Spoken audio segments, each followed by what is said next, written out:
శ్రీ సన్నిధి ప్రేక్షకులకు నమస్కారం.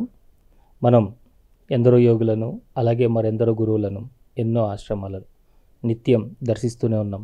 వారందరి నుంచి ఎంతో జ్ఞానాన్ని పొందుతూనే ఉన్నాం.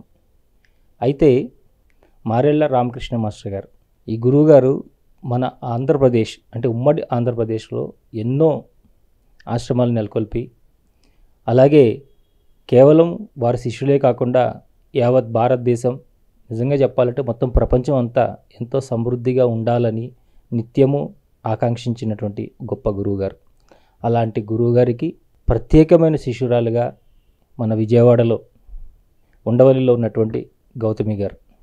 వీరు ఉద్యోగరీత్యా ఉపాధ్యాయులుగా పనిచేస్తున్నా కూడా మా షార్కే గారి యొక్క ఆలోచనల్ని, వారు చెప్పినటువంటి సాధనని ఎంతగానో ప్రచారం చేస్తూ వారు కోరుకున్న విధంగా ఒక గొప్ప ఆశ్రమాన్ని మనందరికీ నిర్మించి అందించబోతున్నారు.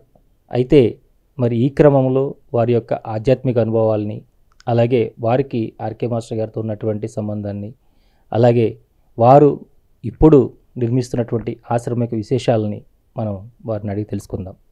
నమస్కారం అమ్మ. నమస్కారం అండి. చిన్నప్పటి నుండి ఈ మార్గంలోనే ఉన్నారా, లేదంటే ఏవైనా మీకు ఇబ్బందులుండి ఏదైనా మంచి కోరికలు కోరి తీర్చుకోవాలి అనే దానితో గురువు గారిని సంప్రదించారా? ఎలా వచ్చారు ఈ మార్గంలో కాస్త తెలియజేయండి. జై గురుదేవ్ అండి.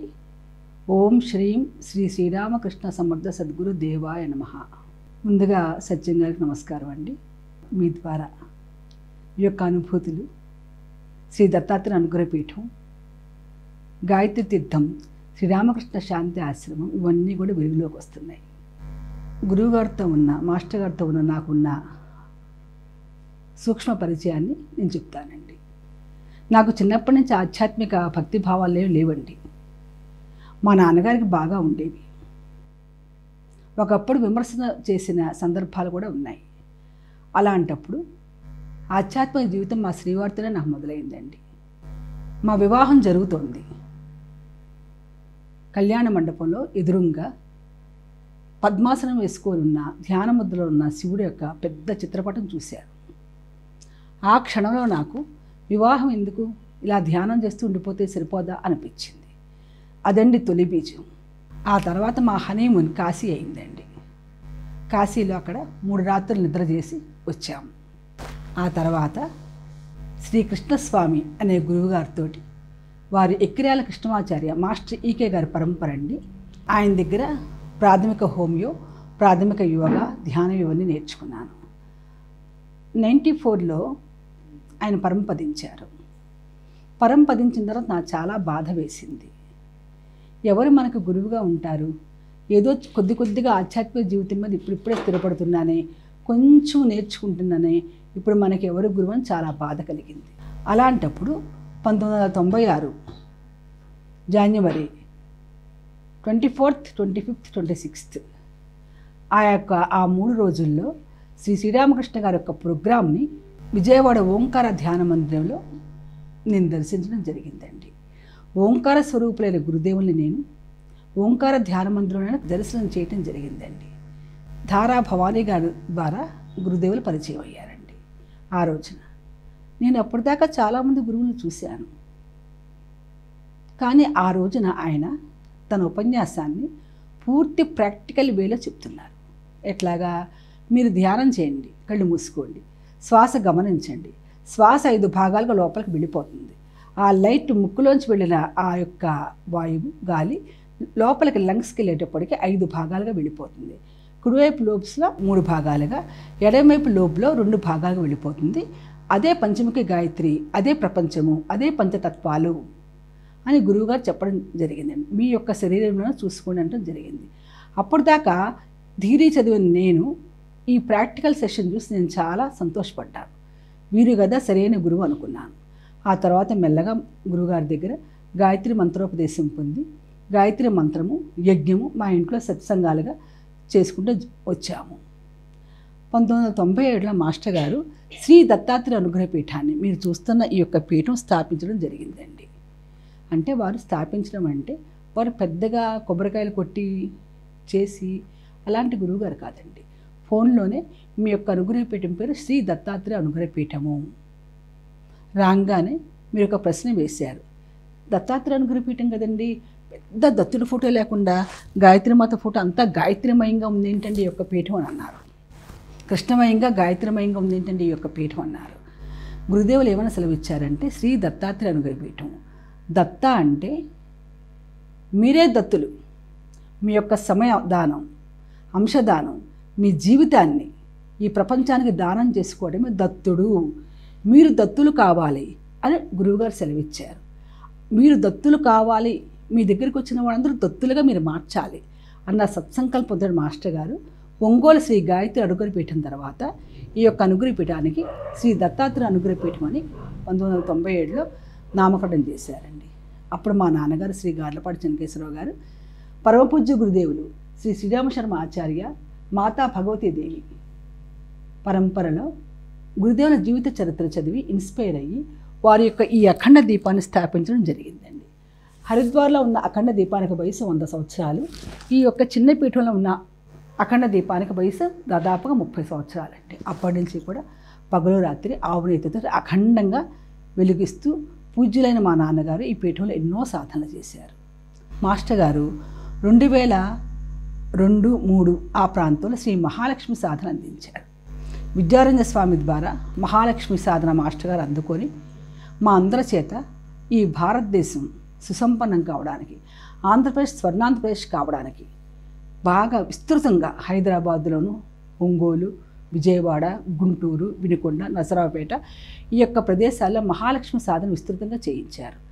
దాని యొక్క ప్రభావం వల్ల మన హైదరాబాద్లో ఐటీ పరిశ్రమలు రావటం కానీ, పిల్లలందరికీ సాఫ్ట్వేర్ జాబులు రావడం కానీ, మన రోడ్స్ మారిపోవటం కానీ మొత్తం ఒక హైటెక్ సిటీని తీసుకొచ్చి పెట్టింది ఆ యొక్క సాధన ద్వారా. తర్వాత మాస్టర్ గారు 2004 ఆ ప్రాంతంలో మా చేత శ్రీమద్ భాగవత ప్రచారాన్ని నిర్వహించారు. భాగవతం దశమస్కందాన్ని తీసుకొని దాన్ని పారాయణ చేయాలి, అలా 1 సంవత్సరం చేయించారు.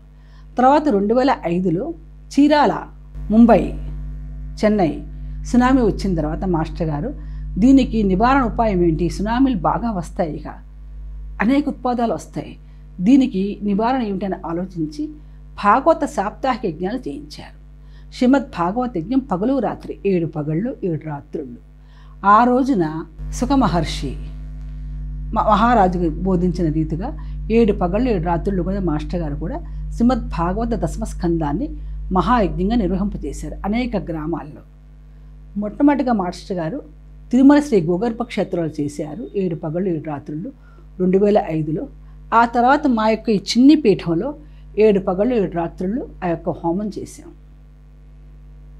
ఇక్కడ ఈ అనుగ్రహ పీఠంలో నేను పొందిన అనుభూతి ఏంటంటే, మా యొక్క చిన్న యజ్ఞశాల యందు 7వ రోజు రాత్రి శ్రీకృష్ణ పరమాత్మ యొక్క డివైన్ వాయిస్ మేము వినడం జరిగింది. అర్ధరాత్రి 12 గంటలకి మేము దాదాపు 14 మందిమి హోమగుండం చుట్టూతా కూర్చొని యజ్ఞం చేస్తున్నాం. ఓం కృష్ణాయ వాసుదేవాయ హరయే పరమాత్మనే అని మేము మంత్రం చేస్తూ స్వాహాకారం చేస్తూ వేస్తూ ఉంటే మా కళ్ళు కరెక్ట్గా 12 గంటల మూతలు పడిపోయినాయి. మాతో పాటు ధీర గంభీర మేఘస్వరము, ఒక స్వరం మాతో పాటు మంత్రం పలుకుతుంది, స్వాహాకారం చేస్తుంది. అది కృష్ణ పరమాత్మ యొక్క డివైన్ వాయిస్గా మేము గుర్తించాం. 12 గంటల నుంచి 12:20 దాకా ఆ యొక్క స్వరము దివ్యస్వరంతో కలిసి మేము ఆ రోజు మహాపూర్ణావతి యజ్ఞాన్ని నిర్వహించుకున్నాం. అర్ధరాత్రి 7వ రోజు అర్ధరాత్రి కృష్ణ పరమాత్మ యొక్క వాయిస్ని మేము విన్నాము శ్రీమద్ భాగవత సాప్తాహిక యజ్ఞాల్లో. తర్వాత అనేక చోట్ల మేము భాగవత సాప్తాహిక యజ్ఞాలు నిర్వహించాం. ఇంతేకాకుండా 2006 కార్తీక పౌర్ణమి రోజున మాస్టర్ గారు వణుదూరు గ్రామంలో శ్రీ సద్గురు రాధాకృష్ణ ఆశ్రమంలో శ్రీమద్ భగవద్గీత సాప్తాహిక యజ్ఞాలు నిర్వహించమని మమ్మల్ని ఆదేశించారు. మమ్మల్ని అనగా దాదాపు 3000 మంది ఉన్నారు. మీలో ఎవరైనా సరే ఈ సాప్తాహిక యజ్ఞాలు భగవద్గీత సాప్తాహిక యజ్ఞాలు నిర్వహించినట్లయితే మన భారతదేశం జగద్గురు పీఠం వహిస్తుంది. భగవద్గీత ద్వారా మాత్రమే మన భారతదేశం జగద్గురు పీఠం వహిస్తుంది అని అన్నారు. అంటే భగవద్గీత పారాయణలు చాలా కోట్ల సంఖ్యలో జరిగిపోతున్నాయి. దాన్ని మళ్ళీ పృథ్వీ మీదకి దింపాలి అంటే యజ్ఞాలే శరణ్యం. కాబట్టి సాప్తాహిక విధి అనగా సోమవారం 3 అధ్యాయాలు, మంగళవారం 4, 5, 6 ఆ రకంగా వారంలో పుస్తకం పూర్తి అవుతుంది. మళ్ళీ ఆదివారం మొత్తం 18 అధ్యాయాలు చేయాలి. ఈ రకంగా 2006 కార్తీక పౌర్ణమి నుండి 2007 కార్తీక పౌర్ణమి దాకా మహాపూర్ణావతి ఆ రోజున నిర్వహించుకున్నాం. 2007 కార్తీక పౌర్ణమి నాడు పూర్ణావతి నిర్వహించుకున్నాం.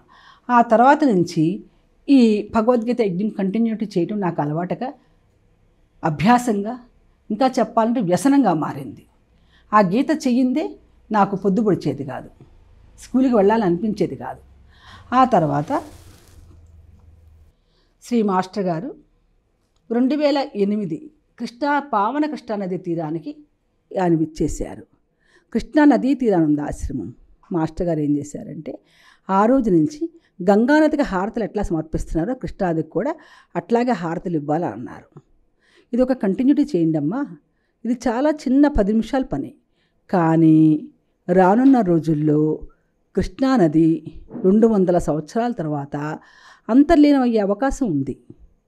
ఈ హారతను ఒక చిన్న ప్రక్రియ ద్వారా కృష్ణానదిని మనం భూగర్భం కాకుండా ఎండిపోకుండా మనం జీవనదిగా మార్చుకోవచ్చు. ప్రక్రియ 10 నిమిషాలే, కానీ జీవనదిగా మార్చుకునే ప్రక్రియ అన్నారు. ఆ ప్రకారం మాస్టర్ గారి మాట విశ్వాసం ఉంచి 2008 నుంచి 2016 దాకా ఒక్కదాన్నే స్కూల్ నుంచి వచ్చిన తర్వాత కృష్ణానదికి వెళ్ళి హారత సమర్పించి వచ్చేదాన్ని. ఆ ఒడ్డున నా మాతాజీ గారు నాకు సహాయం చేసేవాళ్ళు. ఈ రకంగా 2008 నుంచి 2016 కృష్ణా పుష్కరాల దాకా హారతి ఇచ్చుకుంటూ వస్తూ ఉంటే 2016 పుష్కరాలకు ముందు 3 నెలల ముందు మన ఫెర్రీ ఘాట్లో గోదావరి జలాలు కృష్ణానది జలాలతో అనుసంధానమయ్యాయి. ఇక అప్పుడు కృష్ణానది జీవనదిగా ఆ చంద్రకారం కూడా మిగిలిపోయి ఉంటుంది. తర్వాత నాకు ఒక సంకల్పం కలిగింది. విజయవాడ అమ్మవారి యొక్క శక్తి క్షేత్రం కాబట్టి మనం చండీ హోమం మన యొక్క పీఠను నిర్వహించుకుందాము అనిపించింది నాకు. 2008 నుంచి శ్రీమద్ భగవద్గీత సాప్తాహిక యజ్ఞంతో పాటు చండీ హోమం అంటే దుర్గా సప్తశతి యజ్ఞాన్ని కూడా సాప్తాహిక యజ్ఞ విధిగా అమ్మవారికి ఇక్కడి నుంచే సమర్పించడం జరిగింది. అంటే ఒక చిన్న పీఠంలో గాయత్రి సాధన, భగవద్గీత భాగవత యజ్ఞాలు, దాంతోపాటు చండీ సప్తశతి అనగా దుర్గా సప్తశతి యజ్ఞాలు కూడా నిర్వహించేవాళ్ళం. గత 25 సంవత్సరాల నుంచి మాస్టర్ గారికి ఒక కళ ఉండేది. ఏమిటా కళ అంటే పావన కృష్ణానది తీరాన వారికి ఒక ఆశ్రమం కావాలి అని చెప్పడం జరిగింది. 25 సంవత్సరాల యొక్క కళ. అది నా చెవిన పడిన దగ్గర నుంచి పూజ్యులు మా నాన్నగారు, మణికుమార్ గారు, మరికొంతమంది కార్యకర్తలు ఈ యొక్క కృష్ణానది తీరాన ఆశ్రమం కోసం గత 25 సంవత్సరాల నుంచి అన్వేషిస్తూ వచ్చారు. 2014లో మాస్టర్ గారు తన శరీరాన్ని త్యాగం చేశారు. ఈ అన్వేషణలో భాగంగా 2022 శుభకృతనామ సంవత్సరం అనగా కృష్ణుడు జన్మించిన సంవత్సరం శుభకృతనామ సంవత్సరం. ఆ సంవత్సరంలో మేము పొందుగల గ్రామంలో, అమరావతి మండలం పొందుగల గ్రామంలో ఒక 2 ఎకరాల వ్యవసాయ క్షేత్రాన్ని మేము స్వంతంగా తీసుకొని శుభకృతనామ సంవత్సరం కృష్ణాష్టమి రోజున ఆశ్రమాన్ని స్థాపించడం జరిగింది.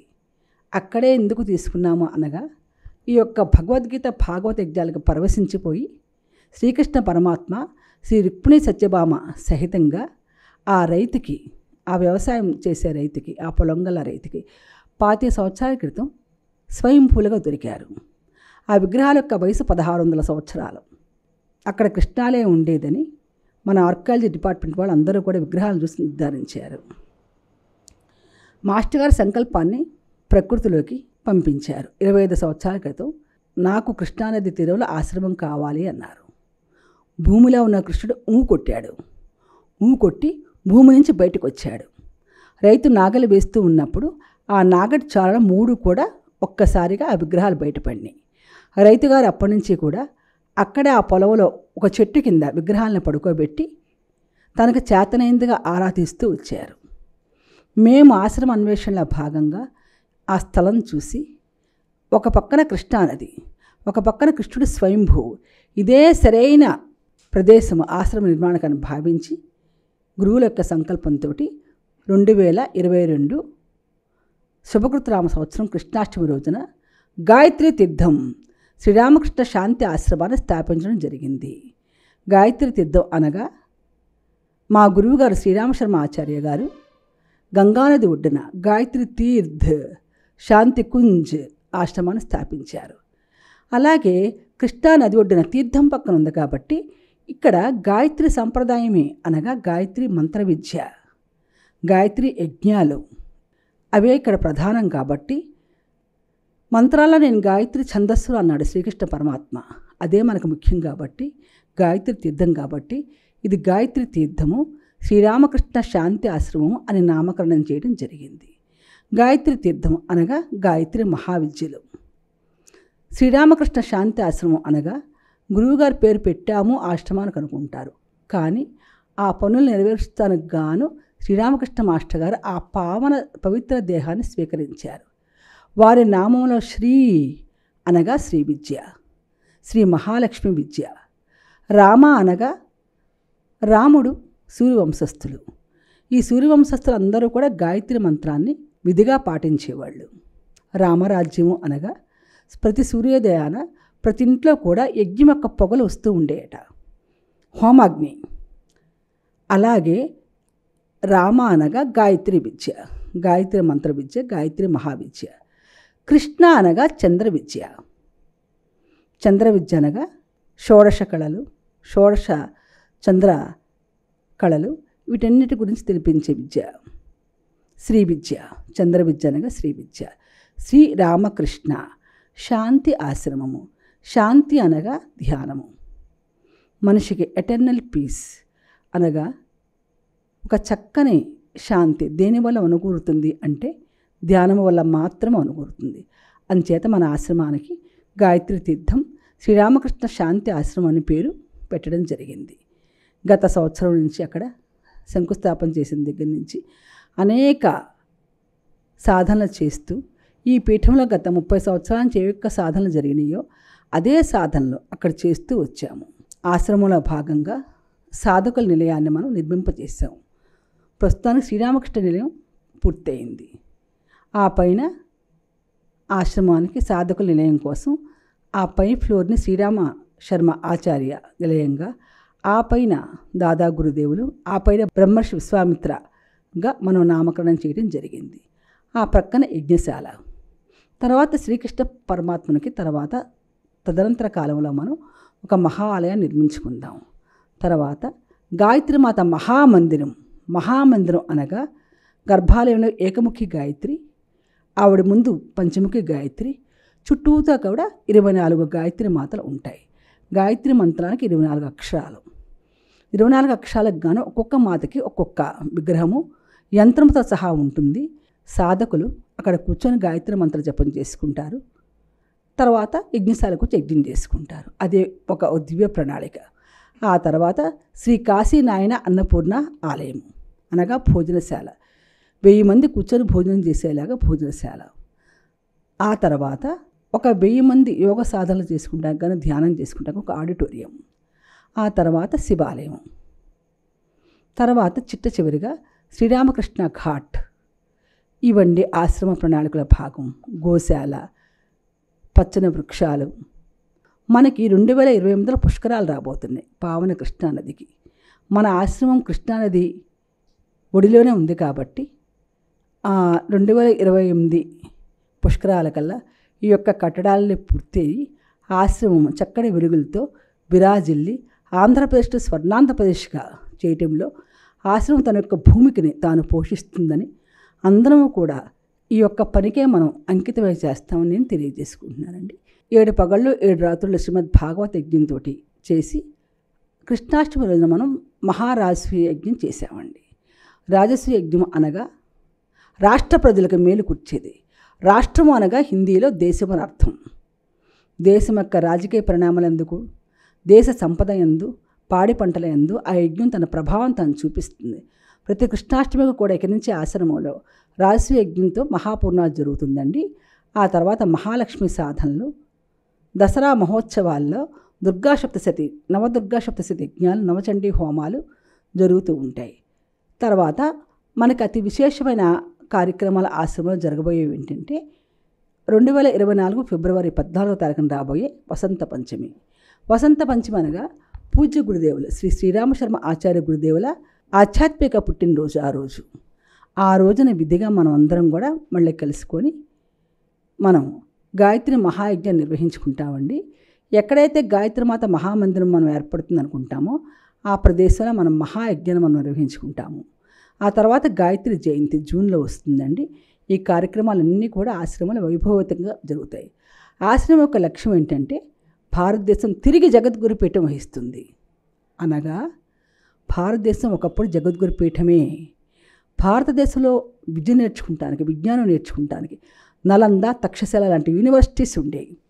వాటి కోసం విదేశీయులు ఎంతోమంది మన దేశానికి సముద్ర మార్గం ద్వారా 100 మంది వస్తే బయలుదేరితే 2-3 చేరి ఈ భారతదేశానికి హిమాలయాల యొక్క మంచుకి ఎంతోమంది ప్రాణాలు కోల్పోయి నిజంగా విద్య నేర్చుకుందాం అనుకున్న వాళ్ళు ఈ దేశానికి వచ్చి విజ్ఞానం పొంది ఆ విజ్ఞానాన్ని అనేక దేశాల్లో విస్తరించిన దేశం ఇది. ఈ రోజున మనము మన ఆర్థిక పరిస్థితి బాగుండక ఉద్యోగాల కోసం, వేరే అరిషడ్వర్గ తాపత్రయాల కోసం విదేశాలను ఆశ్రయిస్తున్నాం. అలా కాకుండా భారతదేశం తిరిగి జగద్గురు పీఠం వహిస్తుంది అనగా మన వెళ్ళిపోతున్న పిల్లలందరూ మళ్ళీ తిరిగి మన దేశానికి చేరుకుంటారు. మన దేశం సంపన్నమైన దేశంగా మారుతుంది. ఆంధ్రప్రదేశ్ స్వర్ణాంధ్రప్రదేశ్గా మారుతుంది. ఈ యొక్క లక్ష్యాలతోటి ఈ ఆశ్రమం స్థాపించబడిందండి. అమ్మ, మీరు ఇంతకుముందు చెప్పారు మహామాయ, మహాశక్తి అని. మరి వాటి గురించి ఆర్కే మాస్టర్ గారు మీకేం తెలియజేశారు? ఆ రోజు మీరు ప్రత్యక్షంగా చూసినటువంటి విశేషాలు ఏంటో మాతో పంచుకోండి. 1996 మా మాతృ ఆశ్రమం వచ్చేసి అనగా మాస్టర్ గారు మొట్టమొదటిసారిగా నిర్మించిన ఆశ్రమం శ్రీ కాకివాయి ఆశ్రమం. శ్రీ కాకివాయి శ్రీ హంస రామాశ్రమము నెల్లూరుకి 70 కిలోమీటర్ల దూరంలో ఉంటుందండి. అక్కడ మాస్టర్ గారు దసరా ఉత్సవాలు చేశారు. ఆ 10 రోజులు కూడా విపరీతమైన వర్షం, పెద్ద వర్షం. నెల్లూరు రైల్వే ట్రాక్ కొట్టుకుపోయింది. అది సందర్భం. నెల్లూరు రైల్వే ట్రాక్ కొట్టుకుపోయి రోడ్డు మార్గాలన్నీ కూడా కొట్టుకుపోయినాయి. 10 రోజుల పాటు, దసరా 10 రోజుల పాటు విపరీతమైన తుఫాను. ఆ శిబిరం పేరు మాస్టర్ గారు శ్రీ గురు అనుగ్రహ అభిషేక శిబిరం అని నామకరణం చేశారు. ఒక్కొక్క శిబిరానికి అనగా ఒక్కొక్క క్యాంప్ అనగా నిజంగా క్యాంపే. మనం ఆ ఊరు వెళ్ళిపోయి పగలు రాత్రి అక్కడే ఉండాలి, ఆధ్యాత్మిక యోగ సాధనలు నేర్చుకోవాలి. అది క్యాంప్ అంటే అర్థం. అది ఆ శిబిరానికి మాస్టర్ గారు పెట్టిన పేరు ఏంటంటే శ్రీ గురు అనుగ్రహ అభిషేక శిబిరము. ఆ శిబిరంలో ఆ కాకివాయి ఆశ్రమానికి కూడా చరిత్ర ఉందండి. వెంకయ్య స్వామి వారు, నెల్లూరు అవధూత వెంకయ్య స్వామి వారు జానాలతో కొలిచారంట ఆ స్థలం. జాన అంటే ఇది, ఈ ప్రమాణం.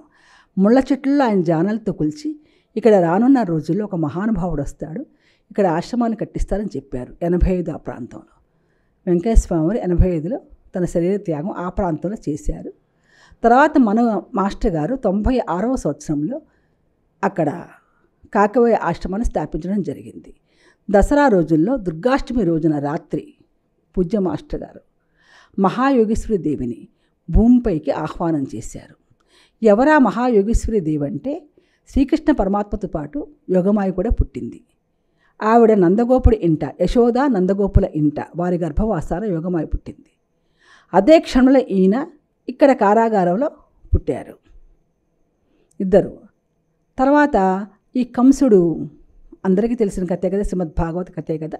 ఈ పిల్లల్ని అటు ఇటు మార్చినప్పుడు కంసుడు కత్తెత్తాడు సంహారం కోసం. ఆడపిల్ల పుట్టింది వదిలేసి అన్నా సరే సంహారం కోసం కత్తెత్తాడు. ఆవిడ అంతరిక్షంలో అష్టాభుజ దుర్గగా మారి నిన్ను చంపేవాడు ఇక్కడ రేపల్లె పెరుగుతున్నాడు, నేను కాదు అని చెప్పి ఆవిడ అంతర్ధానమయ్యారు. అష్టాభుజ దుర్గ. ఆ కమనీయ రమణీయ చరిత్రలకు ఆధారంగా మన మధురలో ఇప్పటికీ కూడా మనం చూసినట్లయితే శ్రీకృష్ణ జన్మస్థానానికి ముందు అష్టాభుజ దుర్గానే నామకరణం ఉంటుంది. దానిపైన ఆ దేవాలయం పైన అష్టాభుజ దుర్గగా నామకరణం ఉంటుంది. ఆవిడ అక్కడి నుంచి వింధ్యాచల పర్వతంలో చిన్న గుహ, అక్కడ కూడా అష్టాభుజ దుర్గ అంటారు. వింధ్యాచలంలో కింద కాళికామాత, పైన చిన్న గుహలో అష్టాభుజ దుర్గ దేవాలయం ఇప్పటికీ మనం చూస్తాం. మాస్టర్ గారు 96 అర్ధరాత్రిన ఆవిడని మహాయోగమాయని మహాయోగేశ్వరి దేవిగా అవతరింపజేశారు. మహాయోగమాయగా ఉన్నప్పుడు ఆవిడ అష్టాభుజ దుర్గగా 8 భుజాలతో వెలిసిల్లేవారు.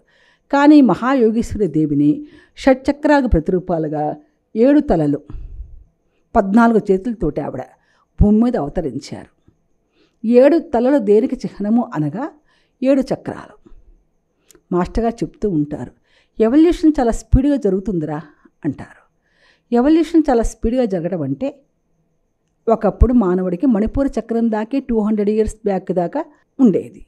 ఆ తర్వాత అనాహతము, ఆజ్ఞ, ధ్యానంలో ఆజ్ఞాచక్రం దాకా మనం చేరగలం. ఈ మహాయోగేశ్వరదేవి అవతరణ తర్వాత సహస్రార చక్రం జాగృతం అవడం సాధకుల్లో జరిగింది. ఎలాగంటే ధ్యానము ద్వారా క్రియాయోగం, యోగానంద, లాహిరి మహాశయ, బాబాజీ, ఆ పరంపర క్రియాయోగము, పత్రేజీ మహర్షి, పిరమిడ్ ధ్యానము, ఆ పరంపర అన్ని ధ్యాన పద్ధతులు కూడా 1996 దుర్గాష్టమి నుంచి కూడా విస్తృతంగా ఉధృతంగా ప్రజల్లోకి ప్రవహించి ప్రజల ఇళ్లలోకి వచ్చేసినాయి. టీవీ అనే మాధ్యమం ద్వారా టీవీ ఛానల్ మనం ఇవాళ తిప్పినట్లయితే, యూట్యూబ్ తిప్పినట్లయితే ఏదో ఒక గురువు ఏదో ఒక ధ్యాన పద్ధతి ద్వారా మంత్రమో తంత్రమో చెప్తూ ఉంటారు. అదంతా కూడా శ్రీ మహాయోగేశ్వరి దేవి యొక్క అనుగ్రహం వల్ల సాధ్యమైంది. ఆ రోజున కూడా 5000 సంవత్సరాల క్రితం కూడా శ్రీకృష్ణ పరమాత్మ ఉపదేశించింది ఎవరు అంటే యోగమాయ. ఆవిడ పైన ప్రణాళిక చెప్తూ ఉండేది, ఆ కార్యం ఎట్లా చేయాలో చెప్తూ ఉండేది. మనవాడు కింద చక్రం తిప్పుతూ ఉండేవాడు. అంటే కృష్ణుడి పైన ఎవరున్నారు? యోగమాయ. యోగమాయ కృష్ణుడు యొక్క కాంబినేషన్ తోటి ఆ యుగ పరివర్తన, ద్వాపర యుగ పరివర్తన జరిగి అంతటి మహాయుద్ధం జరిగి ఒక కొత్త యుగంలోకి మానవుడు అడుగుపెట్టాడు, కలియుగం. ఈ కలియుగంలో మళ్ళీ భారతదేశం జగద్గురుపీఠం వహించాలి అంటే శ్రీకృష్ణ పరమాత్మ యొక్క భగవద్గీతే. భారతదేశం జగద్గురుపీఠం వహిస్తానికి, ఆంధ్రప్రదేశ్ స్వర్ణాంధ్రప్రదేశ్గా మారడానికి, ఈ ప్రణాళిక అంతా కూడా సఫలం కావడానికి శ్రీ మహాయోగేశ్వరుడి యొక్క అనుగ్రహ ఆశీస్సులు కావాలి మనకి. అందుచేత మాస్టర్ గారు, శ్రీ మాస్టర్ గారు మహాయోగేశ్వరి దేవిని 1996 దుర్గాష్టమి అర్ధరాత్రి ఆవిర్భవింపజేశారు. మహాయోగీశ్వరి దేవి అని చెప్పారు కదండి, ఆ సమయంలో ఆవిడ అక్కడ ప్రత్యక్షమైనప్పుడు మీరు ఎలాంటి అనుభూతి చెందారు? మీరు మాకు చెప్తున్నప్పుడే మాకే చాలా ఒక గూస్ బంప్స్ అంటారు కదా, వెంట్రుకలు నిక్కబడుచుకున్నాడు అట్లా అయిపోతుంది అనమాట. మీరు ఆ టైంలో ఎలాంటి ప్రత్యక్ష అనుభవం పొందారు కాస్త తెలియజేయండి. అది గురు కృప అని చెప్పాలి. ఆ సమయంలో ఖచ్చితంగా 20 మంది మాత్రమే ఉన్నామండి. మాస్టర్ గారు ఎంతో పెద్ద పెద్ద మిరాకిల్స్ చేసినా దాన్ని అద్భుతంగా ఏం చెప్పరు. అప్పుడు దాకా భజన కీర్తనలు పాడుకున్నాం. అర్ధరాత్రి సమయం 12 కావస్తుంది. మాస్టర్ గారు సడన్గా కూర్చొని అందరూ ధ్యాన ముద్రలకు వచ్చేయండి అమ్మా అన్నారు. అందరం ధ్యాన ముద్రలో కూర్చున్నాం. నేను ఇప్పుడు మహాయోగేశ్వరి దేవిని భూమి మీదకి ల్యాండ్ చేస్తున్నాను అన్న పదం వాడారు ఆయన. భూమి మీదకి ల్యాండ్ చేస్తున్నాను, నేను 3 సార్లు మంత్రోచ్చారణ చేస్తాను, మీరందరూ కూడా కళ్ళు తెరవద్దు అని చెప్పారు. మాస్టర్ గారికి కొంచెం సమీపంగా నేను 3వ వరుసలో కూర్చొని ఉన్నాను. 20 మంది మాత్రం, కేవలం 20 మంది మాత్రమే ఉన్నాం. మాస్టర్ గారు అనుగ్రహ మాలామంత్రంతో ఆ అమ్మవారిని ఆవాహన చేశారు. దేవతల మంత్రాధీనులు కాబట్టి ఏ దేవత మనం మంత్రంతో అర్చిస్తామో ఆయా దేవత వచ్చేస్తారు. అనుగ్రహ మాలామంత్రాన్ని మాస్టర్ గారు 3 సార్లు ఉచ్చరించారు. కళ్ళు ఎట్టి పరిస్థితులను తెరవద్దన్నారు. నాకు కలిగిన అనుభూతి ఏంటంటే, మన చిన్నప్పుడు రైలు బళ్ళు ఉండేవి, బొగ్గు రైళ్ళు. ఈ కాలం వాళ్ళకి తెలియదు, నాకు అప్పుడు 5-6 సంవత్సరాల చిన్న వయస్సు. ఆ బొగ్గు రైళ్ళ రాత్రిపూట ప్రయాణం చేస్తూ ఉంటే రవ్వలు కిటికీ బయట చూస్తూ ఉంటే రవ్వలు వచ్చి మన ముఖాన్ని తాకుతాయి. సరిగ్గా అట్లాంటి అనుభూతులు నాకు కలిగినాయి. చాలా రవ్వల్లాంటి ఒక అగ్ని శిఖలు మాస్టర్ గారి నుంచి వెలువడుతున్నాయి. మాస్టర్ గారి నుంచి వెలువడి అవి మమ్మల్ని తాకుతున్నాయి ఆ రవ్వలు. కాబట్టి మాస్టర్ గారు కళ్ళు విప్పి చూడొద్దన్నారన్నమాట అనుకున్నాను. సరే, ఇదంతా అయిన తర్వాత కొంతమంది అనుభూతిగా ఏం చెప్పారంటే, మాస్టర్ గారి వెనకాల ఒక పెద్ద మహా నీడ ఉంది, 7 తలకాయలతోటి అన్నారు. ఆవిడే శ్రీ మహాయోగేశ్వరి దేవి. కొంతమంది వాళ్ళ అనుభూతులు చెప్పారు. మాస్టర్ గారు మీ వెనకాల పెద్ద నీడలాగా 7 తలకాయలతో ఎవరు అమ్మవారు ఉన్నారంటే, అవునమ్మా ఆవిడే మహాయోగేశ్వరి దేవి. మాస్టర్ గారు ఆన్సర్ ఇంత సింపుల్గా ఉంటుంది. పెద్ద అద్భుతమైన కార్యాలు చేస్తారు. మాస్టర్ గారు మనం అడిగాం అనుకోండి, చాలా సింపుల్గా అవునమ్మా ఈ రాయి తీసి అక్కడ వేస్తారు, అక్కడ భూకంపం రాబోయింది, అది ఆగింది. అట్లా ఉంటే మాస్టర్ గారి సమాధానం ఎంతో సింపుల్. వారికి వారుగా ఎప్పుడు ప్రకటీకరించుకోలేదు. చాలామంది గురువులకి వాళ్ళు లక్షలాది శిష్యులు ఉంటున్నారు. వారు ఒక సమావేశం పెట్టని 1,00,000 మంది శిష్యులతో చేస్తున్నారు. శ్రీరామకృష్ణ మాస్టర్ గారు నిజమైన అనామకుడు, నిజమైన ఊరు పేరు తెలియని అనామకుడు. పైగా మాస్టర్ గారు ఒక మాట చెప్పేవాళ్ళు, నేను జనాన్ని ఫ్లోని రానివ్వనమ్మా. ఉపయోగం ఏముంది? మాసొచ్చి ఉపయోగం ఏముంది? సత్యయుగాన్ని తీసుకొచ్చేవాళ్ళు నాకు కావాలి. ఈ కలియుగంలో గాయత్రి మంత్రం అనే బ్రహ్మాస్త్ర ప్రయోగం ద్వారా సత్యయుగాన్ని తీసుకొచ్చేవాళ్ళు నాకు కావాలి. అలాంటి శిష్యులు నేను తయారు చేసుకుంటున్నాను. మాసం రానినమ్మ, 80% మాసం రానినమ్మ అనేవాళ్ళు. నిజమైన ఒక అనామకుడిగా 24,000 రోజులు జీవించి వారు అనామకుడిగానే వెళ్ళిపోయారు. ఇప్పుడు ఈ శిష్యులమైన మనందరి మీద ఏమి బాధ్యత ఉందంటే, గురువుగారి కన్నా కళలు మనం సాకారం చేయాలి. ఎలాగా? గాయత్రి మంత్రము, సద్బుద్ధిదాయకమైన గాయత్రి మంత్రము. ఓం భూర్భుస్వః, నా యొక్క స్థూల సూక్ష్మ కారణ శరీరాల్లో తత్ సవితిర్వరేణ్యం, ఆ పరమాత్మని వరిస్తున్నాను, పరమాత్మని వరిస్తున్నాను. ఎంత బ్యూటిఫుల్ అర్థమో చూడండి. దీన్ని చాలామంది కప్పెట్టారు.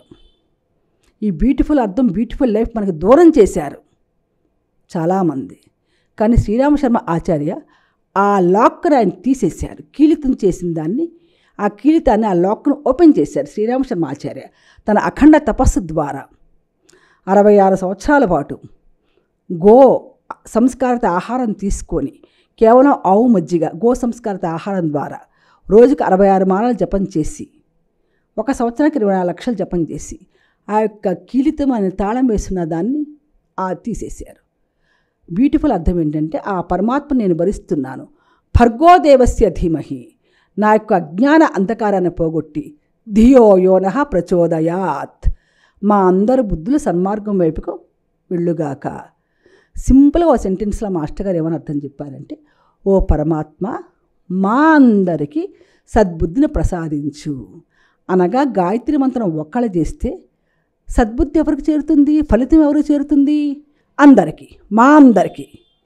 24 సార్లు గాయత్రి మంత్రం అంటే వారికి, 1 మాల చేస్తే వారి కుటుంబానికి రక్షణ, 10 మాలలు చేస్తే ఆ గ్రామానికి, ఆ సిటీకి రక్షణ.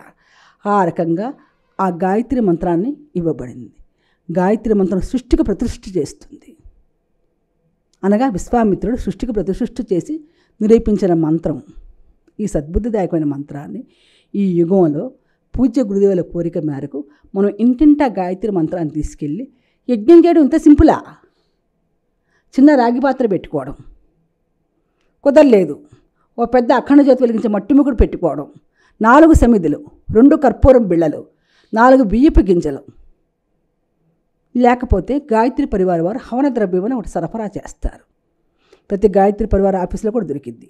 హవన ద్రవ్యము అనగా 33 రకాల వనస్పతులు అనేక రోగాలను నివారిస్తాయి. దాంతో ప్రతి మనిషి కూడా యజ్ఞము చేసుకునే విధానాన్ని గాయత్రి సంక్షిప్త యజ్ఞ విధానము అని పూజ్య గురుదేవులు మానవాళికి అందించారు. మహత్తర వర ప్రధానాలు. ఈ నేటి యుగంలో శ్రీరామశర్మ ఆచార్య చతుర్ముఖ బ్రహ్మగా మారారు. ఒక ముఖము గాయత్రి మంత్రం చెప్తుంది, ఒక ముఖము యజ్ఞము, గాయత్రి యజ్ఞము గురించి చెప్తుంది, ఒక ముఖము సంస్కారాలు. ఆయన ఒక ముఖంతో 32,000 గ్రంథాలు రచన చేసిన ఆధునిక బ్రహ్మ శ్రీరామశర్మ ఆచార్య వారు.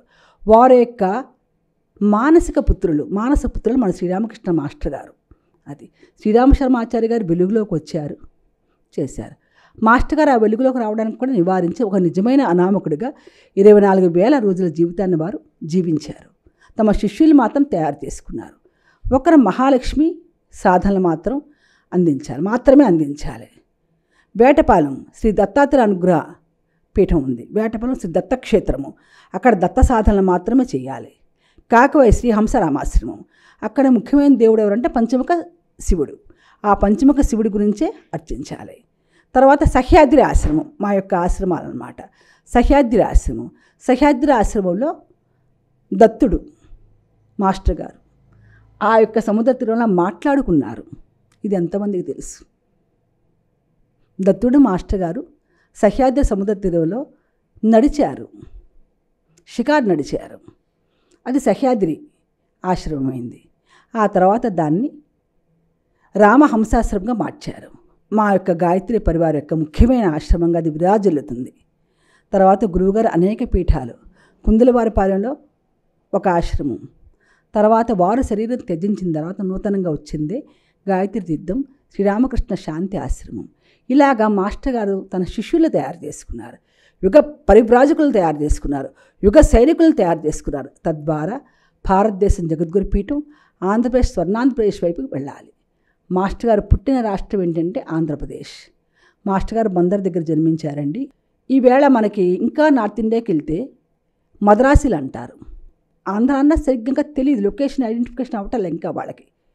కానీ మాస్టర్ గారి కోరిక మేరకు మనము వారు అందించిన మహాలక్ష్మి సాధనల ద్వారా రాష్ట్రం సుసంపన్నమై ప్రపంచంలో మన ఆంధ్రప్రదేశ్ పటానికి, మన ఆంధ్రప్రదేశ్కి ఒక గుర్తింపు రావాలన్నది మా యొక్క కోరిక. ఈ స్వర్ణాంధ్రప్రదేశ్గా మార్చుకోవటానికే మన యొక్క సాధనలు. మానవుడి సాధనలు ఎప్పుడు కూడా తన మోక్షం కోసమో, తన డబ్బుల కోసమో, తన కోరికలు తీర్చుకోవడం కోసమో కాదు, యుగానికి ఉపయోగపడాలి. యుగానికి ఉపయోగపడే వాళ్ళు యుగ సైనికులు అంటారు. అలాగా మాస్టర్ గారు తన దగ్గరికి వచ్చిన వాళ్ళని ముందుగా ఆర్తులతో వస్తారు, ఆర్తిగా వస్తారు, తర్వాత కష్టంతో వస్తారు.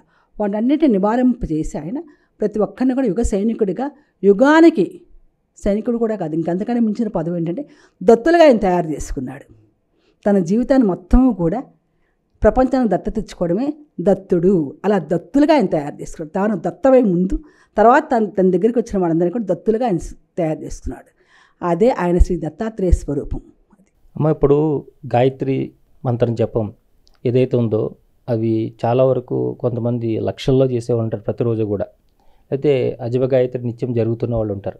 కానీ మీరు మాస్టర్ గారిని కలిసినప్పుడు మొట్టమొదటిగా మీకు ఎన్ని మాలలు జపం చేయాలి, ఎన్నిసార్లు గాయత్రి మంత్రం జపం చేయాలి అని చెప్పారు?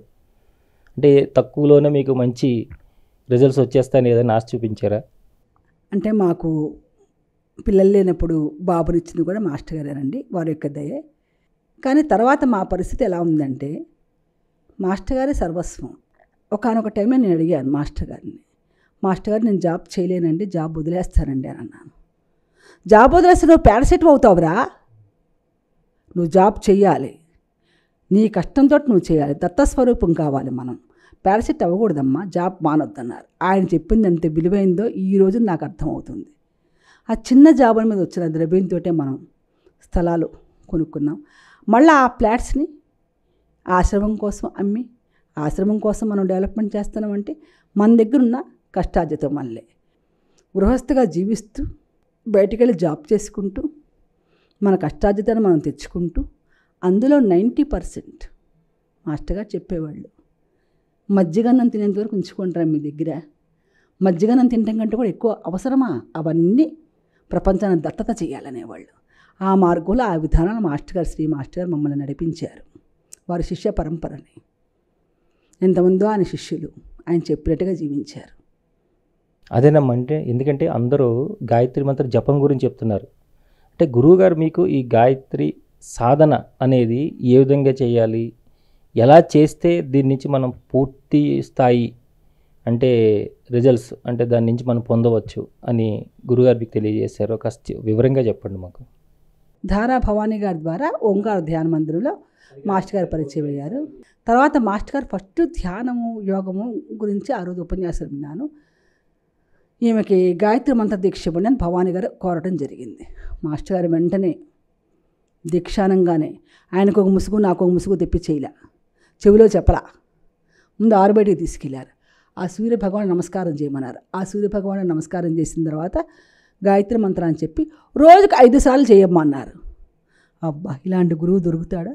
రోజుకు 5 సార్లే అంటే 5 నిమిషాలు, రాకపోతే వచ్చిన తర్వాత 1 నిమిషం అనుకొని నేను చాలా ఆనందపడిపోయాను. తర్వాత 3 నెలలకు కలిశారు. గాయత్రి మంత్రం అమ్మ రోజుకి 24 సార్లు చేయండి అమ్మా అని అన్నారు. సరే, మన స్కూల్కి మన ఆఫీస్కి టైం సరిపోతుంది, సరే అనుకున్నాం. తర్వాత ఇంకొక 3 నెలలకు కలిసినప్పుడు గాయత్రి మంత్రం 108 సార్లు చేయండి అమ్మా, సరే. ఇంకొక 3 నెలలకు కలిసిన తర్వాత గాయత్రి మంత్రం 5 మాలలు జపించండి అమ్మా, 5 మాలలు టేక్స్ 1 అవర్, 1 అవర్ పాటు మీరు చేయాల్సిందే, లేకపోతే అక్బర్ బీర్బల్ కథ అవుతుంది. అక్బర్ బీర్బల్ కథ అంటే అక్బర్ బీర్బల్ ఒకసారి అడవిలోకి వెళ్ళారు. బీర్బల్ స్వపాకం చేసుకునేవాడు. ఎలాగా, అన్నం కొంచెం ఉంచి బియ్యం కడిగిపెట్టి చిటారు కొమ్మన అన్నం మూడ తగిలిచ్చి ఇక్కడ చిన్న మంట పెట్టాడు. అన్నం ఎప్పుడు ఉడికేనయ్యా, ఎప్పుడు నువ్వు తినేనయ్యా అంటే, మీ సాధనలు కూడా అట్లాగే ఉంటున్నాయమ్మా, సాధనలు పెంచాలి, ఒక్క 5 సార్లు 24 సార్లు కాదమ్మా, గాయత్రి మంత్రం బాగా చేయాలి. చేశాం. ఆ తర్వాత భగవద్గీత, గీతాయజ్ఞం చేస్తే ఇది ఫలితం. ఏమిటి ఫలితం? భారతదేశం తిరిగి జగద్గురు పీఠం వహిస్తుంది. గీతాచార్యుడు అన్నీ చెప్పాడు. ఏం తినాలి, ఎలా పడుకోవాలి, ఎలాంటి కళలు కనాలి, అన్నీ కూడా గీతాచార్యుడు చెప్పాడు. అది మీరు చేయండి అమ్మ. తర్వాత ఒకానొక రోజుల్లో మేము ఊరూరా భాగవత ప్రచారం చేసేవాళ్ళం. ఎలాగా, ఈ ఊళ్ళో 2వ అధ్యాయం చదవాలి. ఈ ఊళ్ళో 90 మందిని సెలక్షన్ చేసుకునేవాళ్ళం. ఆ 90 మంది భాగవత దశమ స్కందంలో 90 అధ్యాయాలు ఉంటాయి. అలాగా ప్రతి ఊరికి 90 అధ్యాయాల పారాయణ జరిగిపోతూ ఉండేది. అదొక సాధన. ఆ తర్వాత శ్రీమద్ భాగవత సాప్తాహిక యజ్ఞము అనగా 7 పగళ్ళు 7 రాత్రులు శ్రీకృష్ణ పరమాత్మ సంబంధించిన భాగవత దశమ స్కందంతో హోమం. ఆ తర్వాత మహాలక్ష్మి సాధనలు, ఆ తర్వాత దత్త ప్రదక్షిణలు, దత్త సాధనలు, ఇలాగ అనేక సాధన అనేది 5 సార్లు గాయత్రి మంత్రంతో మొదలుపెట్టి ఈవేళ నిద్రలో కూడా సాధన చేయించే స్థితికి గురువుగారు తీసుకెళ్లారు. మాస్టర్ గారు గుంటూరులో టీజేపీఎస్ కాలేజీలో పనిచేసినప్పుడు ఏ ఇంట్లో అయితే 24 సంవత్సరాల పాటు అక్కడ నివాసం చేశారో ఆ ఇల్లు ఇప్పుడు షిరిడి సాయి నివాసంగా దేవాలయంగా రూపొందిందండి. మాస్టర్ గారు నిద్రించిన బెడ్రూమ్ 24 ఇయర్స్ నిద్రించిన బెడ్రూమ్ షిరిడి సాయికి ఇప్పుడు గర్భాలయంగా మారిందండి. ఒక యోగి నిద్రిస్తే ఎలా ఉంటుందో మాస్టర్ గారి జీవితం తార్కాణం. ఆయన నివసించిన ప్రదేశం మొత్తం కూడా సప్తర్షి ఆశ్రమంగా పేరు పెట్టి సూర్య విజ్ఞాన కేంద్రంగా దాన్ని తీర్చిదిద్దారండి. ఆ తర్వాత తిరుమల శ్రీనివాసుడు కూడా ఆ ఆశ్రమానికి తరలి వచ్చారు. శ్రీ దత్తుడు, తిరుమల శ్రీనివాసుడు తరలి వచ్చారండి. మాస్టర్ గారు తమ్ముడు గారైన శ్రీ విశ్వనాథ్ గారు, వారి యొక్క శ్రీమతి శ్రీ విజయ మేడం గారు ఆ యొక్క ఆశ్రమం కోసం అహర్నిశలు కూడా పాటుపడుతున్నారండి. వారు ధన్యజీవులు, వారు రక్త సంబంధికులు మరియు శిష్యులుగా మారి ఈ రోజున ఎంతో అనంతమైన సేవ చేసుకుంటున్నారు.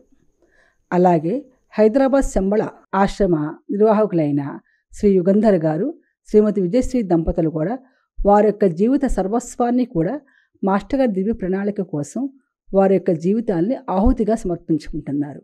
ఇలాగా చాలామంది శిష్యులు వారి యొక్క దివ్య ప్రణాళికని ముందుకు తీసుకెళ్లడంలో పాటుపడుతున్నారండి. అలాగే ఇది మనకు కనిపించింది ఏమిటి అంటే మాస్టర్ గారు జీవించి ఉండగా ఎన్నో వారి యొక్క స్వరాన్ని ఆడియో క్యాసెట్ల ద్వారా భద్రపరిచారు. ఆ ఆడియో క్యాసెట్లని శ్రీమతి పద్మజా సురేష్ గారు, వారి బృందము, ఇంకొంతమంది కలిసి వాటిని ఆన్లైన్ క్లాసులుగా ఇప్పుడు యూట్యూబ్లో పెడుతున్నారు. ఆ యూట్యూబ్ మహాయజ్ఞానికి శ్రీమతి తేజశ్రీ గారు హైదరాబాద్, అరుణ గారు, మిగతా ఒక బృందం అంతా కూడా పాటుపడి మాస్టర్ గారి యొక్క ఆ వాయిస్ని, వీడియోల్ని ప్రపంచానికి అనేక భాషల్లో అందిస్తున్నారండి. వీరందరూ కూడా ఈ శిష్యకోటి మొత్తం కూడా మాస్టర్ గారి యొక్క దివ్య ప్రణాళికకి ఒక సమితులుగా ఉపయోగపడుతున్నారండి. మీరు సాధన చేస్తున్నటువంటి క్రమంలో మీకు ఏమైనా సాక్షాత్కారాలు అలాంటివి జరిగినాయమ్మా? చాలామంది చెప్తుంటారు కదా, మాకు ఆ అనుభవాలు జరిగినాయి అని. వాటి గురించి తెలియజేయండి. సాధన క్రమంలో ఏ కోరిక కోరలేదు, కానీ మొట్టమొదటిసారిగా ఈ యొక్క చిన్న పీఠంలో 7 పగళ్ళు 7 రాత్రులు శ్రీమద్ భాగవత యజ్ఞం చేస్తున్నప్పుడు అనుకోకుండా శ్రీకృష్ణ పరమాత్మ యొక్క డివైన్ వాయిస్, ధీర గంభీర మేఘస్వరము వినడం జరిగింది. అలాగే రెండోసారి 2016లో ఈ చిన్న పీఠంలో మళ్ళా శ్రీమద్ భాగవత సాప్తాహిక యజ్ఞం నిర్వహించాం 7 పగళ్ళు 7 రాత్రులు. అప్పుడు ఒక సంకల్పంతో నిర్వహించాం. ఏంటంటే 2016లో ఆ సంవత్సరం అంతా మనకు వర్షాలు పడలేదు. 2015 జూన్ నుంచి మొదలుకొని 2016 ఏప్రిల్ దాకా వర్షాలు పడలేదు. పావన కృష్ణానదికి ప్రతిరోజు హారతలు ఇచ్చేదాన్ని. కృష్ణానది ఏ దశలో ఉందో, వర్షాలు ఎప్పుడు పడినాయో, కృష్ణానది గేట్లు ఎప్పుడు తెరిచారు నేను చెప్పగలను. కృష్ణానదికి పుష్కరాలు ఆగస్టులో, ఇట్లయితే ఎట్లాగ, నది ఎండిపోతే ఎట్లాగ, మనకెంత అవమానం. కృష్ణానదికి వస్తారు అందరూ, ఇక్కడ నీళ్లుండవు, జల్లు స్నానాలు చేస్తారు, కృష్ణానదిలో నీళ్ళేమంటారు, అది మనకెంత అవమానం అని అనిపించింది నా మనసులో భావన. ఆ కృష్ణానదికి పుష్కలంగా నీళ్లు రావాలి, పుష్కరాలు బాగా జరగాలన్న సంకల్పంతో 7 పగళ్ళు 7 రాత్రులు వర్షం ఇక్కడ హోమం చేసాం. హోమం చేసి పూర్ణావతి అయిన తర్వాత వెంటనే పూర్ణావతి తోటి పెద్ద వర్షం మొదలయ్యి 2 రాత్రులు 2 పగళ్ళు వర్షం కొట్టింది. మన కృష్ణా బ్యారేజ్కుని అన్ని గేట్లు ఎత్తేసారు 3వ రోజున, అంత పెద్ద వర్షం. అదొక దివ్య అనుభూతి. ఆ తర్వాత మాస్టర్ గారు ఎందుకని సంకల్పం చేశారు యొక్క ఆశ్రమం అని పగలో రాత్రి ఆలోచించేవాళ్ళం. ఆ ప్రకారం యజ్ఞాలు చేసేవాళ్ళం. అట్లాగే మిరాకిల్కి ఇక్కడ స్వయంభూ శ్రీకృష్ణమూర్తి 1600 సంవత్సరాల వయసున్న శ్రీకృష్ణమూర్తి, మాకు లభించిన ఆ విగ్రహం మకర తోరణం చుట్టూతా కూడా ఏకాదశ అవతారాలు ఉన్నాయి. ఏకాదశ అవతారాలు అంటే మత్స్య, కూర్మ, వరాహ నుంచి గుర్రం బొమ్మ కూడా స్పష్టంగా కనిపిస్తుంది ఆ యొక్క మకర తోరణం మీద. గుర్రం బొమ్మ అంటే కల్కి అవతారం. కల్కి అవతారం అంటే జ్ఞానం. అంటే శ్రీరామకృష్ణ శాంతి ఆశ్రమం నుంచే జ్ఞానం అనేది సమస్త రాష్ట్రానికి, దేశానికి ప్రవహిస్తుంది అని అర్థం. అదొక దివ్యమైన మధురమైన అనుభూతి. ఎందుకంటే ఆశ్రమానికి స్థలం ఎక్కడ అన్వేషించాలి మనం అంటున్నప్పుడు ఆ శ్రీకృష్ణమూర్తి శ్రీ రుక్మిణి సత్యభామ సహితంగా స్వయంభూగా ప్రకటితమైన ప్రదేశం కృష్ణాది ఒడ్డునే ఉంటుంది మన ఆశ్రమం. అటు కృష్ణుడు నదిగా పారుతున్నాడు, ఇటు శ్రీకృష్ణమూర్తి మనకి స్వయంభూలుగా దొరికారు. అసలు మన శ్రీకృష్ణమూర్తి ఎవరంటే శ్రీరామకృష్ణ మాస్టర్ గారు ఒక ఉపన్యాసంలో చెప్పారు, రాముడికి 12 కళలు, కృష్ణుడికి 16 కళలు, శ్రీరామశర్మ ఆచార్య గారికి అనంతమైన కళలు. అందుకని శ్రీరామశర్మ ఆచార్యాన్ని మనం ఒక్క మాట ఆయన గురువుగారు మాస్టర్ గారు గురువుగారు నామం పలకాలి అంటే వేదమూర్తి, తపోనిష్ట. వేదమూర్తి అంటే 4 వేదాలని కూడా హిందీలోకి ట్రాన్స్లేషన్ చేసిన ఆయన. అంతేనా ఉపనిషత్తులు, అంతేనా అష్టాదశ పురాణాలు, అంతేనా అనేక గ్రంథాలు, సంస్కృతంలో అనేక గ్రంథాలు ఆయన సరళమైన హిందీలో అనువాదం చేసిన వ్యక్తి. వేదమూర్తి, తపోనిష్ట, గో సంస్కారత ఆహారం తీసుకుని ఆయన తపస్సు చేసిన వ్యక్తి. అటువంటి తపస్సు నా భూతో నా భవిష్యత్తు. అంతకుముందు ఋషులు ఎవరు కూడా విశ్వామిత్ర, భరద్వాజ ఆదిగా గల మహారుషులు గో సంస్కారత ఆహారం తీసుకొని తపస్సు చేసిన దాఖలాలు లేవు. రానున్న రోజుల్లో ఎలాంటి యోగులైనా సరే ఇక అటువంటి తపస్సు చేస్తారన్న గ్యారంటీ మనకు లేదు. గో సంస్కారత ఆహారం అనగా ఒక గోవుకి కొంచెం ఒక గుప్పెడు బార్లీ గింజలో జొన్నలో తినిపించి అది పేడ వేస్తే వచ్చే గింజలు కడుక్కొని అంత రొట్టె అయ్యాను. ఆ అంత రొట్టెతోటి అంత ఆకుకూరతోటి 3-4 గ్లాసుల మజ్జిగతోటి ఆయన ప్రాణాన్ని నిలుపుకొని చేసిన గాయత్రి తపస్సు. కాబట్టి తపోనిష్ట, యుగద్రష్ట. ఈ యుగానికి ఏం కావాలి? గాయత్రి మంత్రం ఆధారం. ఈ యుగానికి ఏం కావాలి? గాయత్రి మంత్రము, యజ్ఞము కావాలి అని అందించిన మహావ్యక్తి. నిష్కళంక ప్రజ్ఞావతార. అంటే నిష్కళంక అంటే ఇన్ఫినిటీ. రాముడికి 12 కళలు, కృష్ణుడికి 16 కళలు, శ్రీరామశర్మాచార్య గారికి ఇన్ఫినిటీ అంటే అనంతమైన కళలు. నిష్కళంక ప్రజ్ఞామూర్తిని గా అందించింది ఎవరు అంటే శ్రీరామకృష్ణ మాస్టర్ గారు. ఆయన చెప్పకపోతే మాకు తెలియదు ఇవన్నీ. తెలియనంత అమాయకత్వంలో ఉన్నవాళ్ళం.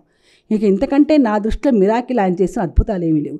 ఆయన తన గురుదేవుల్ని ప్రకటీకరించారు. ఆంధ్రప్రదేశ్లో చుట్టుపక్కల ఆయన 2-3 సార్లు అమెరికా ఆయా దేశాలు తిరిగి వచ్చారు. బయట దేశాల్లో ముఖ్యంగా ఆయన వాక్కులో, ఆయన వాంగ్మయంలో మనకి ఆన్లైన్ క్లాసులు అవన్నీ కూడా దొరుకుతాయి. ఎందుకంటే మిరాకిల్ ఇంకోట్లేదని అనుకుంటున్నాను. నాకుగా అయితే మిరాకిల్స్ ఇవే. అమ్మ, పరమపూజ్య గురుదేవులు శ్రీ మారేల రామకృష్ణ మాస్టర్ గారు చాలా సాదాసీదాగా ఆయన వేసుకున్నటువంటి దుస్తుల దగ్గర నుంచి మొదలుపెట్టుకున్న అన్నీ కూడా ఎంతో సాధారణంగా ఉండేవాడు. కానీ ఈయన సాధారణంగా కనిపిస్తున్నటువంటి ఒక గొప్ప అవతారమూర్తి అనే విషయాన్ని మీరు ఎలా గుర్తించారు, ఎప్పుడు గుర్తించారు? అలాంటివి ఆయన ఎప్పుడైనా వారి యొక్క దివ్య శక్తుల ద్వారా మీ అందరికీ తెలియజేయడం జరిగిందా? దుర్గాష్టమి రోజున కలిగిందండి. 96 దుర్గాష్టమి రోజున కలిగింది. తర్వాత గుంటూరులో ఒకసారి పూజ్య మాస్టర్ గారు నిండు పౌర్ణమి వెన్నెల్లో ఆయన ప్రచారాలు చేస్తూ ఉండగా సురేఖ గారిని ఆయన జీవిత చరిత్ర రాసిన ఒక మహామనీషి ఆయన అడిగారు, మాస్టర్ గారు బ్లడ్ అండ్ ఫ్లష్తో కనిపిస్తున్న మీ దేహం సామాన్యమైన దేహం కాదు, అసలు మీరెవరని అడిగారు. ఆయన హృదయంలో నుంచి ఒక స్ఫటిక శివలింగం ఆ పౌర్ణమి వెలుగులో బయటకు వచ్చి అలా తళుక్కుని దర్శనం వచ్చి మళ్ళీ ఆయన లోపలికి వెళ్ళిపోయింది. మాస్టర్ గారు పక్కన కూర్చున్న రాజ్యలక్ష్మి గారు ఆయన యొక్క ప్రథమ శిష్యురాలు. దాదాపు ఆయనతో పాటు 40 ఏళ్ళ అనుబంధాన్ని సాగించిన వ్యక్తి. మాస్టర్ గారు చెప్పిన ప్రతి లెక్చర్ని కూడా ఆవిడ రాసుకొని పుస్తక రూపంగా తీసుకొచ్చిన మహా వ్యక్తి రాజ్యలక్ష్మి గారు. ఆవిడ కానీ ఎవరైనా సరే ఒక అవతార రహస్యాన్ని పట్టుకోలేరు. మాస్టర్ గారు కాఫీ తాగుతూ ఉంటారు. హిమాలయన్ పరమగురువుతో అక్కడ మీటింగ్లో ఉంటారు. మాస్టర్ గారు నిద్రపోతారు, లెగుస్తారు. ఇందాక వాళ్ళు అట్లా చెప్పారు, ఆ ఋషులు చెప్పింది మనం చేయాలి కదా. అంత సామాన్యుల మాస్టర్ గారు. ఆయన ఎప్పుడూ కూడా పరమగురువుల సాన్నిధ్యం మీటింగ్స్ చేస్తూ ఉంటారు. ఆయన పక్కన ఉన్న 40 ఏళ్ల సాంగత్యం ఉన్న, 30 ఏళ్ల సాంగత్యం ఉన్న ఆయన తండ్రి గారైనా ఇంకెవరైనా సరే ఆయన యొక్క మహత్వాన్ని మాత్రం తెలుసుకోలేరు. అది మా యొక్క అనుభవం. ఆయన మహత్వాన్ని తెలుసుకుంటే మేము ఇలా ఎందుకుంటామండి? ఎప్పుడో ఎగులైపోయేవాళ్ళం. ఎప్పుడో. మాస్టర్ ఆర్కే మిషన్ అని అన్నారు, అంటే ఆయనది ఒక ప్రణాళిక. మరి ఈ ప్రణాళికను గురువుగారు సంపూర్ణం చేశారని అనుకుంటున్నారా, లేదంటే మధ్యలోనే ఆయనకి పిలుపొచ్చి ఈ లోకం నుంచి వెళ్ళడం జరిగిందని అనుకుంటున్నారా? ఆయన ప్రణాళికను సంపూర్ణంగా పూర్తి చేసుకున్నారు. ఎలాగూ అంటే కాశీలో ఆయనకు 38 మంది గురువులు ఉండేవాళ్ళు. వాళ్ళందరూ తృష్టం తీర్చిన గడుగ్గా ఈ శిష్యుడు అనమాట ఈయన. వాళ్ళందరినీ తృష్టం తీర్చిన అంటే త్రైలింగేశ్వర స్వామి మొదలైనగా గల గురువులందరూ కూడా ఈ పిల్లవాడికి ఒక సాధనలు చెప్పేవాళ్ళు. మాస్టర్ గారు 5వ సంవత్సరం నుంచి 25వ సంవత్సరం దాకా కాశీలోనే ఉన్నారు. ఈ పిల్లవాడికి ఒక సాధనలు చెప్పేవారు. తూచా తప్పకుండా ఆ సాధనలు చేసి ఆ యొక్క రిజల్ట్ని తీసుకొచ్చేవాళ్ళు మాస్టర్ గారు. అట్లా 38 గురువులు. తర్వాత మాస్టర్ గారు బగలాముఖి సాధన చేశారు కాశీలో. నాకు ఒక ఆలోచన వచ్చింది. మాస్టర్ గారు బగలాముఖి సాధన చేశారు కదా, మంచి కరోనా టైంలో ఒక 3 నెలలు సెలవులు ఇచ్చారు స్కూల్కి. ఆ 3 నెలల సెలవులు నేను ఏం చేశానంటే దశమహావిద్యను ఉపాసించాను. వారానికి 1,25,000 జపం. అట్లాగా ఈ దశమహావిద్యల ద్వారా కూడా దీన్ని మనం చేయొచ్చు. ఒక అపోహ ఉంది. ఏమిటి అపోహ? దశమహావిద్యలు అంటే ప్రజల్లో భయభ్రాంతులు ఉంటాయి. కాళీ, అమ్మో తార, అమ్మో శ్మశానంలో కూర్చొని మనం సాధన చేయాలి. ఏమక్కర్లేదు, నేను చేశానండి. నాకు ఎటువంటి హాని కూడా జరగలేదు. ఇంకా నేను ఆ సాధనల ద్వారా కరోనాకి చాలా విరుగుడుగా ఒక దివ్యమైన అవకాశంగా నేను భావించాను ఆ దశమహావిద్యల్ని. అది తన అవతార ప్రాకటన సంపూర్ణంగా మాస్టర్ గారు సఫలం చెందారండి. అనేక మంది గురువుల యొక్క కోరికలు నెరవేర్చారు. ఎలాగో అంటే కాశీలో 38 మంది గురువులు ప్రణాళికలు ఆయన నెరవేర్చారు. ఆ తర్వాత తన 39వ గురువైన శ్రీరామ శర్మాచార్య గారి దగ్గర ఆయన ప్రయాణం ఆగిపోయిందని అనేక సార్లు చెప్పారు. ఆయన ప్రయాణం ఆగిపోయింది అంటే అర్థం ఏంటంటే ఆయన మించిన గురువుకి లేడు, ఇంతకుముందు లేరు, ఇక ముందు రాబోడు. ఆ కఠినమైన సాధనలు ఎవరు చేయలేరు. ఆ గో సంస్కారిత ఆహారం ఏమిటి, ఆ తపస్సు ఏమిటి, ఆ తర్వాత ఆయన స్వాతంత్ర సమరయోధులుగా కూడా పనిచేశారు. ఒక్క శ్రీరామ శర్మ ఆచార్య గారి లైఫ్లో ఎన్ని యాంగిల్స్నే మాస్టర్ గారు అనుభూతి చెందారు. అటువంటి మహాగురువు రాలేడు. అందుకని ఆయన ప్రయాణం అక్కడ ఆగిపోయింది అన్నారు. తర్వాత ఆయన భర్తకు కారణం ఏంటంటే అనేక మంది గురువుల యొక్క ప్రణాళికలు స్వీకరించారు. దత్తస్వామి ఆయనకు కనిపించి, గణపతి సత్యానంద స్వామీజీ జీవితాలలో కూడా ఇదే ఉంటుంది మనకి. గణపతి సత్యానంద స్వామీజీకి దత్తస్వామి కనిపించి నా పని కూడా కొంచెం చేసి పెట్టన్నారు హిమాలయాల్లో ఆయన యాత్ర, కేదార్నాథ్ యాత్ర చేస్తున్నప్పుడు. అలాగే మాస్టర్ గారిని దత్తస్వామి కనిపించి నా పని కూడా చేసి పెట్టన్నప్పుడు ఆయన బేటపాలెం, శ్రీ దత్తక్షేత్రం, మన సహ్యాద్రి ఆశ్రమం ఇవన్నీ చూపించారు. అనేక గురువులు పనిచేశారు. జిల్లెలముడి అమ్మ, Ramana Maharshi, madam బ్లావట్స్కి, master CVB, Lahiri మహాశయ, బాబాజీ, యోగానంద, ఇలాగ 12 మంది గురువులను సెలక్షన్ చేసుకున్నారు మాస్టర్ గారు. ఈ ఆధునిక నవీన కాలంలో వీళ్ళే మహర్షులు అని చెప్పారు. మహర్షులు అంటే మనం సాధారణంగా గడ్డం పైన జటాజుటంతో వర్ణించుకుంటాం. మన ఊహకి వెంటనే మన సంకల్పంలోకి మహర్షులుగానే అట్లా వెళ్ళిపోతుంది. కానీ మాస్టర్ గారు, శ్రీ మాస్టర్ గారు ఏమైనా సెలవిచ్చారంటే ఆధునిక యుగంలో ఈ 12 మంది గురువులు కృష్ణం వందే జగద్గురుం, కృష్ణుడు తర్వాత అటువంటి అవతారమూర్తి లేడు, మన దైవం లేడు. దేవుడు అవతారంగా పుట్ల ఆయనే మొట్టమొదటి జగద్గురువు. కృష్ణుడి తర్వాత అన్ని గురువుల అవతారాలే వచ్చినాయి. కాబట్టి ఆధునిక మహర్షులు వీళ్ళని చెప్పి ఆయన తన జీవితకాలంలో 12 మంది గురువుల బాధ్యతలు స్వీకరించి వారు తన దివ్య ప్రణాళికలు మాత్రం దిగ్విజయంగా పూర్తి చేశారు, పూర్తి చేస్తున్నారు, పూర్తి చేస్తారు. శిష్యుల ద్వారా వారు శరీరం విడిచిన తర్వాత ఏర్పడిన శ్రీరామకృష్ణ ఆశ్రమం, గాయత్రి తీర్థం, శ్రీరామకృష్ణ శాంతి ఆశ్రమం పూర్తి చేస్తున్నారు.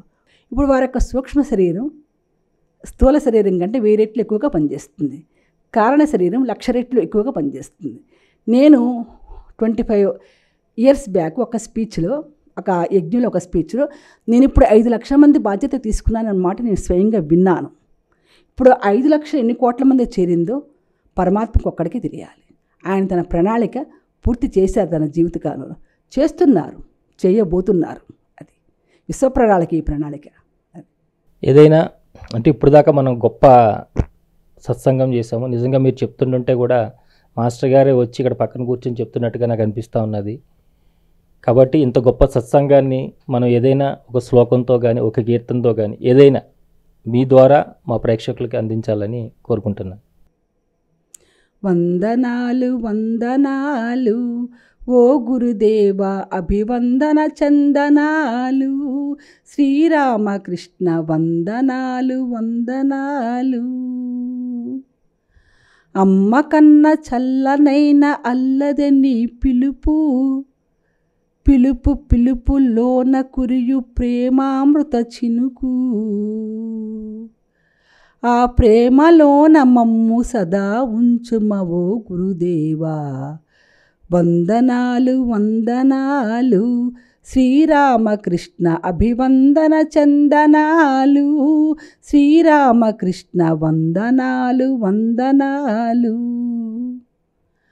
ఆ ఉ మాలను కలిపిన ఆధ్యాత్మిక విద్యను, ఆ ఉ మాలను కలిపిన ఆధ్యాత్మిక విద్యను ఆది నుంచి రంగరించి అందించిన వైద్యుడా, తరతమ భేదము లేదని తెలిపిన ఓ తపోనిధి, జాతి మతము కులము అడ్డు కావని పలికిన దేవా, వందనాలు వందనాలు. 24 అక్షరముల గాయత్రి మంత్ర జపము, 24 అక్షరముల గాయత్రి మంత్ర జపము, షోడశి బీజాక్షరముల సరసన వరుసగా పేర్చి, అనుగ్రహమాలా మంత్రం బని నామమిడి, అనుగ్రహమాలా మంత్రం బని నామమిడి, ముక్కోడపు ధుని స్థాపక కాంతి రూప రామకృష్ణ, వందనాలు వందనాలు. ఇది పూజ్యుల మా నాన్నగారు రాశారండి కీర్తన. పాటంతా ఆయనకి 10 నిమిషాలు వచ్చేసింది. పాట మొత్తం 5 నిమిషాలు ఆయన స్ఫురణకు వచ్చి 10 నిమిషాలు రాసేశారు. మా నాన్నగారు శ్రీ గార్లపాటి చెన్నకేశ్వరరావు గారు. శ్రీరామశర్మ ఆచార్యకి ఆయన మానసపుత్రుడిగా వర్ణించాలి. ఎట్లా? తర్వాత 2 రోజుల పాటు తన్నుకున్న ఆ మాట రాలా. మాస్టర్గా తన స్పీచ్లో మేడం బ్లావట్స్కీకి ఆవిడ సీక్రెట్ డాక్టర్ రచన చేస్తూ ఉన్నప్పుడు ఒక సందర్భం చెప్పాలంటే 5 వాక్యాలు ఆవిడకి అంతరిక్షంలో గోల్డెన్ లెటర్స్తో కనిపించేవి. ఆ 5 లెటర్స్లో ఆవిడకి నచ్చిన వాక్యం తీసి ఆవిడ సీక్రెట్ డాక్టర్లు రచించేది అని మేము చెప్పగా విన్నాం. మాస్టర్ గారు ఏదో కహానీలు చెప్తున్నారు, ఎక్కడైనా సువర్ణాక్షరాలు తట్ల అంతరిక్షంలో ఉంటుందా ఏమిటి అని నేను అనుకున్నాను. వాస్తవంగా అనుకున్నాను. మా నాన్నగారికి పాటంతా 10 నిమిషాలు రాసేశారు పేపర్ మీద. శ్రీరామశర్మ ఆచార్య గారు మానసపుత్రుడిగా వర్ణించాలి. ఎట్లా, ఎలా ఎలా ఎలా? నాన్నగారు తాడేపల్లి రైల్వే స్టేషన్లో స్టేషన్ మాస్టర్గా పనిచేస్తున్నారు. ట్రైన్ వెళ్ళిపోయింది. ఆ ఊహతో అలాగా ట్రైన్ వెళ్ళిపోయిన అలా చూస్తూ ఉన్నారు అంతరిక్షంలోకి. అప్పుడు స్వర్ణ అక్షరాలు దర్శనం ఇచ్చినాయి. ఎలా దర్శనం ఇచ్చినాయి అంటే అక్షరాలు, దాన్ని లాస్ట్ చరణంగా ఆయన రచించారు. వేదమూర్తి తపోనిష్ట పండిత శ్రీరామ శర్మ, వేదమూర్తి తపోనిష్ట పండిత శ్రీరామ శర్మ, మాతా భగవతీ దేవిల ఆశల మోసుల కూనా, మాతా భగవతీ దేవిల ఆశల మోసుల కూనా, వమ్ము కాదు నీ కల ఇలా స్థాపింతుము స్వర్గాన్ని, వమ్ము కాదు నీ కల ఇలా స్థాపింతుము స్వర్గాన్ని, నమ్ము మమ్ము నమ్ము మమ్ము కొనిమిది మా స్వాగత నమస్సు మాంజలు, వందనాలు వందనాలు ఓ గురుదేవా అభివందన చందనాలు, శ్రీరామకృష్ణ వందనాలు వందనాలు. జై గురుదేవ్ అండి. చాలా చాలా సంతోషం అమ్మా. ఎందుకంటే మీరు ఉద్యోగరీత్యా ఉదయాన్నే 7 గంటలకల్లా బయలుదేరి మీరు స్కూల్కి వెళ్ళాలి, ఎన్ని పనులు చేసుకోవాలి, పక్కన ఆశ్రమం నిర్మాణం జరుగుతుంది, ఇంకొక పక్కన మీ సాధన జరుగుతుంది. ఇంత టైంలో ఇలాంటి సమయంలో కూడా మాకు సమయం ఇచ్చి మీ యొక్క అనుభవాలన్నీ మాతో పంచుకున్నారు. అలాగే మీరు కోరుకున్నట్టుగా కృష్ణానదీ తీరంలో మీరు నిర్మిస్తున్నటువంటి ఈ ఆశ్రమం ప్రపంచవ్యాప్తంగా అందరికీ తెలియాలి, అందరూ వచ్చి అక్కడ సాధన చేసుకోవాలి, అది గొప్ప ఆశ్రమంగా నిలవాలని కోరుకుంటున్నాము. చాలా చాలా thank you very much. Gayatri తీర్థం శ్రీరామకృష్ణ శాంతి ఆశ్రమం వారి యొక్క ధన్యవాదాలు మీ యొక్క ఛానల్కి సత్యం గారికి తెలియజేసుకుంటున్నామండి. జై గురుదేవ్. చూశారు కదండి గౌతమి గారు. అంటే ఒక గురువుకి శిష్యులు ఏ విధంగా ఉండాలి, గురువుని ఏ విధంగా చూడాలి, వారు ఇక్కడ ఉన్నా లేకపోయినా నిత్యం మనతోనే ఉన్నారని ఏ విధంగా భావించాలి, వారు మనకిచ్చినటువంటి పనిని ప్రణాళికను ఏ విధంగా ముందుకు తీసుకెళ్ళాలి, మనం ఎక్కడ ఏ పని చేస్తున్నా గురువు యొక్క ప్రణాళిక మన మనసులో మెదులుతూ ఉండాలి, మన ఆలోచనలో మెదులుతూ ఉండాలి. ఆ విధంగా ఆ ప్రణాళిక కోసమే మనం మిగతా పనులన్నీ చేయాలి అనే విషయాన్ని ఈరోజు మనం గౌతమి గారి ద్వారా తెలుసుకున్నాం. నిజంగా ఒక గొప్ప యోగి ఈ భూమి మీద నడయాడి, ఈ మధ్య కాలంలోనే నడయాడి, ఈ శతాబ్దంలో నడయాడి ఇంతమందిని శిష్యులను తయారు చేసి ఇంత గొప్ప సంకల్పంతో వారు ముందుకు తీసుకెళ్లారు. అలాగే మరొక గొప్ప గురువు గారితోని ఒక యోగి యొక్క అనుభవాలతో కానీ మళ్ళీ కలుసుకుందాం. అంతవరకు చూస్తున్నాను శ్రీ సన్నిధి టీవీ. నమస్కారం.